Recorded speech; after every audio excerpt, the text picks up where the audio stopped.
If you've looked for career advice in the last 5 years, you've heard the golden rule. Build your personal brand, show up, and above all else, be your authentic self. Yet, somehow, as we all broadcast our supposedly true selves to the world, the workforce is hitting record levels of burnout, stagnation, and exhaustion. That's because the pursuit of authenticity is a trap for amateurs. True professionals don't prioritize authenticity at all. They prioritize consistency. Think about Keanu Reeves. When he steps onto a movie set, he is not authentically Neo from The Matrix. He is an actor who made a promise to the audience, and he executes that promised performance regardless of how he happens to feel that morning. Consider a surgeon. If you're going under the knife, you don't want your doctor bringing their authentic bad mood to the operating table. You want them to be the precise, focused version of themselves. When we demand unchecked authenticity on a public stage, it rarely looks like a healthy career. It usually looks like a diva spiraling towards self-destruction.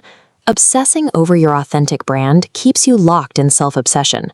Professionals take back their power by picking a specific audience, making a clear promise, and delivering it consistently.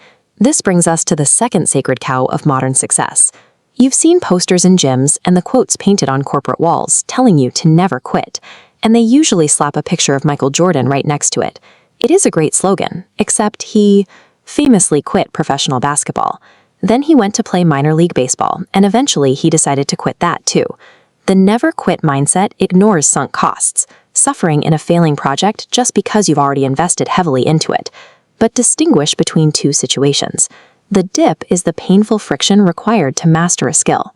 A cul-de-sac is a dead end that will never improve. Refusing to quit is often a logical error.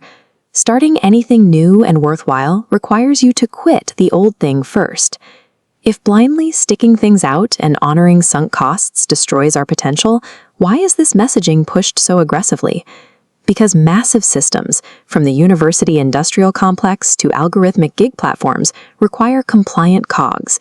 They need people who believe quitting is a moral failure. They keep you there through a paradox known as Burden's donkey. It describes a scenario where someone is paralyzed wanting two mutually exclusive things simultaneously. You want total creative freedom, but you also want the safety of a corporate paycheck. That kind of paralysis serves the system perfectly. Because you refuse to make the hard choice and let one desire go, you stay compliant. You pay your rent and you grind out your tasks. The modern economy weaponizes your internal contradictions and your fear of quitting.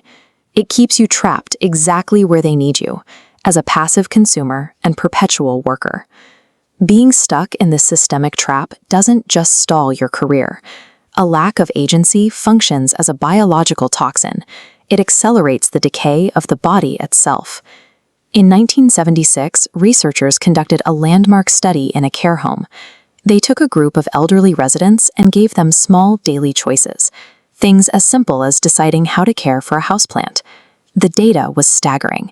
The residents who were granted these tiny slivers of control were 50% less likely to die over an 18-month period compared to those whose lives were fully managed for them.